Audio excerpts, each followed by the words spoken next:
பார்த்ததுமே இந்த டிஷ் என்னான்னு உங்களுக்கு எல்லாம் தெரிஞ்சிருக்கும். சரி, தெரியலன்னா நான் சொல்கிறேன் பாருங்கள். இது வந்து மத்தூர் வடை. மத்தூர் வடை வந்து மத்தூரில் ரொம்ப ஃபேமஸ்ஸு, கர்நாடகாவோட ஃபேமஸ்ஸு ஸ்நாக்ஸு. இது ஒரு ஈவினிங் ஸ்நாக்ஸு. இது வந்து சட்னி வச்சும் சாப்பிட்லாம், இல்லை அப்படியே கூட சாப்பிட்லாம். பட் ரொம்ப சூப்பராக இருக்கும். நீங்களும் ஒரு முறை ட்ரை பண்ணி பாருங்கள். இன்றைக்கி நம்ம மத்தூர் வடை தாங்க பார்க்க போகிறோம். அதுக்கு முன்னாடி என் சேனல் உங்களுக்கு பிடிச்சிருந்துச்சுன்னா சப்ஸ்கிரைப் பண்ணிவிட்டு பெல் பட்டன் தட்டிடுங்க. அப்படியே ஆல்ன்ற பட்டனும் தட்டிடுங்க. வாங்க வீடியோக்குள்ளே போகலாம். Hi friends, welcome to Nirmala's kitchen. இன்றைக்கி வந்து நம்ம மத்தூரோட ஃபேமஸ் ஈவினிங் ஸ்நாக்ஸ் தாங்க பார்க்க போகிறோம். அதுக்கு என்னென்ன தேவைப்படுதுன்னு பார்க்கலாமா?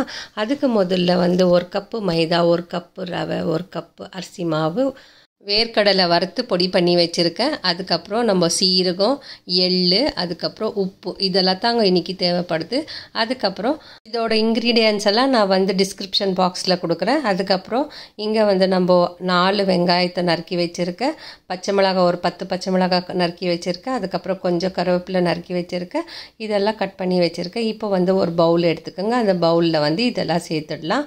இந்த வெங்காயம், பச்சை மிளகாய், கருவேப்பிலை இதெல்லாம் சேர்த்துட்டு கொஞ்சம் நல்லா கையில் வந்து நல்லா பிசைஞ்சு கொடுத்துடலாம். ஏன்னா இதில் வந்து தண்ணி நிறைய வரும். இதெல்லாம் ஒன்றா சேர்த்துக்குன்னு பவுலில் இப்போ வந்து நம்ம இதை வந்து நல்லா பிசைஞ்சு கொடுக்கணும். இது பிசைஞ்சு கொடுத்தா இதில் வந்து தண்ணி விடும். ஸோ நம்ம தண்ணி இப்போ சேர்க்க போகிறதில்ல, அப்புறமா தான் சேர்க்க போகிறோம். முதல்ல நம்ம வந்து அரிசி மாவு போட்டுக்கலாம். அரிசி மாவு வந்து 1 கப்பு, ரவை வந்து 3/4 கப்பு போதுங்க. அதுக்கப்புறம் மைதா வந்து 1 கப்பு. அரிசி மாவோ மைதா மாவோ ஈக்குவலாக எடுத்துக்கலாம். ரவை மட்டும் 3/4 கப் போதும். அதுக்கப்புறம் ரவை வந்து நம்ம எந்த ரவைனா எடுக்கலாம். நம்ம உப்புமா பண்ணுற ரவைனா எடுக்கலாம், இல்லை சிரோட்டி ரவைனா எடுத்துக்கலாம் இதுக்கு. இப்போ வந்து நம்ம வேர்க்கடலை பவுட்ரு பண்ணி வச்சுருக்கோம் இல்லைங்களா, அதுவும் சேர்த்துக்கலாம். அதுக்கப்புறம் எள், சீரகம் சேர்த்து இதெல்லாம் நல்லா பிசைஞ்சு கொடுக்கலாம். பிசைஞ்சு இதெல்லாம் ஒன்றா மிக்ஸ் பண்ணிவிட்டு கொஞ்சம் நேரம் வைக்கணும். அதுக்கப்புறம் இன்னொரு பக்கம் வந்து நம்ம எண்ணெய் ஒரு 2 டேபிள் ஸ்பூன் எண்ணெய் வந்து சூடு பண்ணி வச்சுக்கலாம். பாருங்கள், இப்போ நான் எல்லா பக்கமும் நல்லா பிசைஞ்சு கொடுக்குறேன். இது வந்து தண்ணியோட, வெங்காயத்தில் வந்து தண்ணி நிறைய இருக்கும். ஸோ அதனால தண்ணியோட இப்போ வந்து நான் உப்பு சேர்த்துக்கிறேன். உப்பு சேர்த்துட்டு இதுவாக நல்லா பிசைஞ்சு கொடுக்கலாம். உப்பு சேர்த்துட்டு இதெல்லாம் நல்லா பிசைஞ்சு கொடுக்கணும். அதுக்கப்புறம் இன்னொரு ஸ்டவ்வில் வந்து நம்ம 2 டேபிள் ஸ்பூன் அளவு எண்ணெய் வந்து சூடு பண்ணி வச்சுருக்குறோம். நம்ம எண்ணெய்னா சேர்க்கலாம், இல்லை நெய் கூட சேர்க்கலாம். நெய் சேர்த்தா இன்னும் நல்லா சாஃப்டாக வரும். இங்கே பாருங்கள், நான் வந்து 2 டேபிள் ஸ்பூன் அளவு எண்ணெய் வந்து சூடு பண்ணி இதில் சேர்த்துட்டேன். இப்போ வந்து ரொம்ப மாவு சூடாக இருக்குது, மெதுவாக கை வைக்கணும். ஸோ மெதுவாக கொஞ்சம் கொஞ்சமாக பிசைஞ்சு கொடுக்கணும். இது வந்து எப்படி பேசினோன்னு சொன்னால், நம்ம வந்து பிசைஞ்சிட்ட பிறகு ஒரு பிடி மாவு கையில் பிடிச்சி பார்க்கணும். பாருங்கள், இந்த மாதிரி பிடிச்சி பார்த்துட்டு மாவு உண்டை கட்டுதா இல்லையான்னு பார்க்கணும். அந்த மாதிரி இருக்கும் போதும் அப்போ மாவு நம்மளுக்கு ரெடி ஆயிடுச்சுன்னு அர்த்தம். ஸோ பாருங்கள், இப்போ வந்து நான் கொஞ்சம் கொஞ்சமாக தான் தண்ணி சேர்க்குறேன். தண்ணி சேர்த்து பிசைஞ்சு கொடுக்குறேன். நான் கொஞ்சம் கொஞ்சமாக ஒரு 1/4 கிளாஸ் அளவு தண்ணி போதும். அதுலேயே தண்ணி நிறைய வரும். முறை தண்ணி சேர்த்துக்கூடாது. இது வந்து கொஞ்சம் கொஞ்சமாக தண்ணி சேர்த்துட்டா உருண்டை பிடிக்கணும். நம்ம பாருங்கள், நான் ஒரு பெரிய உருண்டை பிடிச்சி காமிக்கிறேன். இந்த மாதிரி இருக்கணும் மாவு. ரொம்ப கெட்டியாக இல்லாதையோ ரொம்ப சாஃப்டாக இல்லாதையோ இந்த மாதிரி இதில் இருக்கும். இந்த மாதிரி தான் இருக்கணும் மாவு. ஸோ இப்போ வந்து நம்ம எல்லாத்தையும் ஒன்றா மிக்ஸ் பண்ணிவிட்டு கொஞ்சமாக எண்ணெய் கையில் போட்டுட்டு அதையும் நல்லா அது மேலே தடவிட்டு ஒரு 10 நிமிஷம் அப்படி மூடி வச்சிடலாம் ஃப்ரெண்ட்ஸ். இந்த மாவை எல்லா பக்கமும் எண்ணெய் நல்லா படுற மாதிரி தேய்ச்சிட்டு, ஏன்னா மாவு காயக்கூடாது, அதனால நம்ம எண்ணெய் தேய்ச்சிட்டு இதை வந்து அப்படியே வைக்க போகிறோம். இப்போ பாருங்கள், ஃபுல்லாக நான் கலந்துட்டதோ ஒரு சப்பாத்தி மாவு மாதிரி ஆயிடுச்சு. இப்போ வந்து ஒரு 10 நிமிஷம் மூடி வைக்கலாம். அந்த மாவு கொஞ்சம் ஊறட்டும். இப்போ பாருங்கள், நான் ஓப்பன் பண்ணிட்டேன். மூடி பார்த்தீங்களா எவ்வளோ நல்லா ஊறி இருக்குது மாவுன்னு சொல்லிட்டு. இப்போ வந்து பெரிய உருண்டையாக ஒன்று எடுத்துக்கணும். பெரிய உருண்டை எடுத்துக்கின்னு நான் வந்து கையில் தட்டி காமிக்கிறேன். இப்போ வந்து நான் வந்து பிளாஸ்டிக் ஷீட்டில் தான் தட்டுறேன். உங்கள் வீட்டில் நீங்கள் வந்து மோல்டு எதனா இருந்துச்சுன்னா கூட ரவுண்டாக தட்டுறது அந்த மாதிரி கூட தட்டி எடுத்துக்கலாம். இப்போ பாருங்கள், நான் தட்டிட்டேன். மத்தூர் வடைன்றது இவ்வளோ பெருசாக தான் இருக்கும் ஃப்ரெண்ட்ஸ். மத்தூரில் செய்கிறது வந்து இதே மாதிரி தான் இருக்கும்.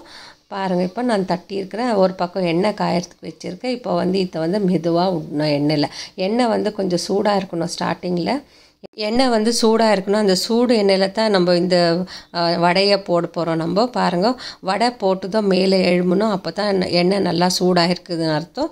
இந்த மாதிரி தான் இருக்கணும். வடை போட்ட உடனே நம்ம கரண்டி எதுவும் போடக்கூடாது. அதுவே கொஞ்சம் நேரம் ஆகிட்ட பிறகு கரண்டி போட்டு பார்க்கலாம் நம்ம. அதுக்கப்புறம் இது வந்து 2 பக்கமும் திருப்பி கொடுத்து அது ஒரு மாதிரி கோல்டன் ப்ரௌனில் வேக வச்சு எடுக்கணும் ஃப்ரெண்ட்ஸ். இது ஒரு இந்த வடை வந்து நல்ல ஒரு ஈவினிங் ஸ்நாக்ஸாக சாப்பிட்றோம் ஃப்ரெண்ட்ஸ்.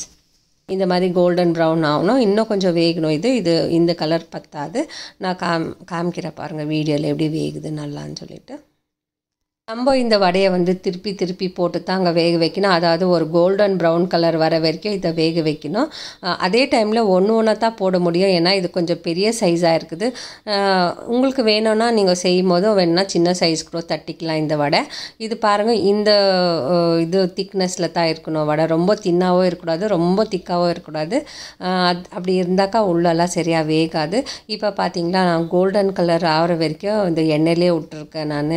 இந்த மாதிரி தான் நம்ம ஃப்ரை பண்ணி எடுக்க போகிறோம். ஆனால் இந்த வடை மட்டும் ரொம்ப டேஸ்ட்டாக இருக்கும் ஃப்ரெண்ட்ஸ். நீங்கள் ஒரு முறை செஞ்சு பாருங்கள் வீட்டில்.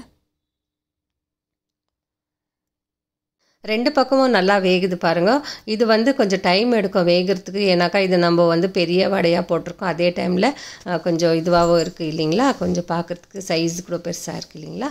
ஸோ இது பாருங்கள், இப்போ வடை இது வெந்துடுச்சு. இப்போ ரெண்டு பக்கமாக நல்லா கோல்டன் ப்ரௌன் ஆகிருக்கு. நான் எடுத்துகிட்டு ஒரு பாத்திரத்தில் போட்டு வச்சுருக்கிறேன். இன்னொன்றும் தட்டி வச்சுருக்கேன், அதையும் சேர்த்துடலாம் நம்ம. இப்போ இந்த மோல்டு வச்சு இப்போ வந்து நம்ம ரவுண்டாக தட்டி எடுத்துக்கலாம் வடையை. அந்த பிளாஸ்டிக் ஷீட்டை மூடிட்டு அதில் வந்து ப்ரெஸ் பண்ணுறேன். நான் ப்ரெஸ் பண்ணால் அப்படியே ரவுண்டாக அழகாக வரும்.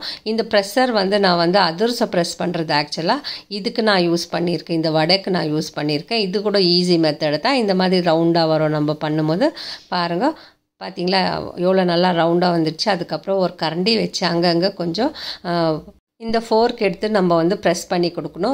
ரொம்ப ப்ரெஸ் பண்ணக்கூடாது, சுமார் லேசாக ப்ரெஸ் பண்ணி கொடுத்து அப்போ தான் இது எண்ணெயில் போடும்போது நல்லா வேகும். இப்போ பாருங்கள், இந்த நம்ம போட்டோம் இல்லையா, அது வந்து கொஞ்சம் ப்ரௌன் கலர் ஆகிடுச்சு.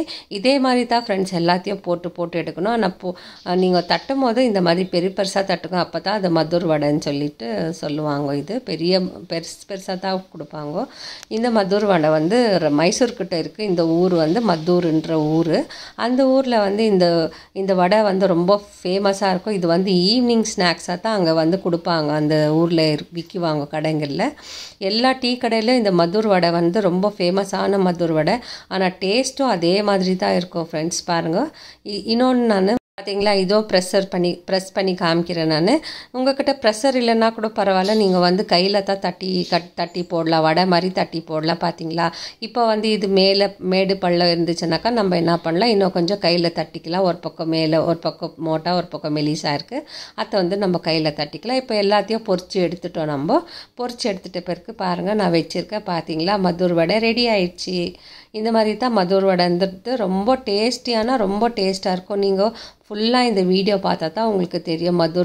மதுர்ன்ற ஊர் வந்து மைசூர்கிட்ட இருக்கிறது. நீங்கள் வந்து மைசூருக்கு ட்ராவல் பண்ணுறவங்கன்னா அங்கே வந்து மத்தூர்ன்ற ஒரு ஊர் வரும். அந்த ஊர்கிட்ட வந்து இந்த வடை வந்து ரொம்ப ஃபேமஸாக இருக்கும். நீங்கள் எதனா மத்தூருக்கு போனீங்கனாக்கா இந்த வடை வாங்கி சாப்பிட்டு பாருங்கள் எப்படி இருக்குதுன்னு சொல்லிட்டு.